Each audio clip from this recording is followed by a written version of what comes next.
प्रतीक्षेत आहोत, आम्हाला न्याय हवाय. महादेव मुंडे यांच्या पत्नी ज्ञानेश्वरी मुंडेंची ही मागणी आहे. पुढच्या आठवड्यामध्ये मुलांसह एसपींना भेटणार असल्याची माहिती ज्ञानेश्वरी मुंडे यांच्याकडून देण्यात आली आहे. काय सगळ्यात 16 महिने लागलेला आहे, अजूनही आपल्याला न्याय मिळाला नाही. आम्ही न्यायाचे दरवाजे तर खटखटवत आहोत, मात्र न्याय आम्हाला नाही. तरी 12 दिवस झाले, अजून DSP सरांकडे पण तपास देऊन त्यांनी अद्याप आमचा काहीच आम्हाला न्यायाची आशा अशी वाटत नाही.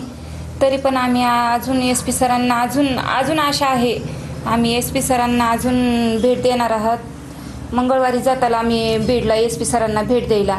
मी माझे लेकरं सगळे आम्ही SP सरांकडे जाणार आहोत. तरी आम्हाला न्याय पाहिजे, नाही तर मग आम्हाला पण काहीतरी निर्णय मोठा उचलावा लागेल किंवा उपोषण वगैरे काही करावं लागेल. शेवट आम्हाला पर्याय काहीतरी म्हणून करावं लागेल. का तर माझ्या पतीची एवढी निर्गुण हत्या का केली? काय दोष काय होता त्यांचा? दोष तरी आम्हाला सांगा ना, की का म्हणून तुम्ही मारले? भैया काय सांगशील, काय मागणी असेल तुझी सुद्धा? जसं संतोष देशमुख यांच्या कुटुंबाला न्याय भेटायले, जसं आमच्या बी कुटुंबाला न्याय भेटाव. आम्हाला बी कळायला पाहिजे ना, कशामुळे आमच्या बाबाची हत्या झाली. काय सांगेल भैया तू? आमच्या पप्पाला च्या केसला SIT आणि CID चौकशी भेटली पाहिजे. मागणी त्याच्यातून तपास झाला पाहिजे. हां.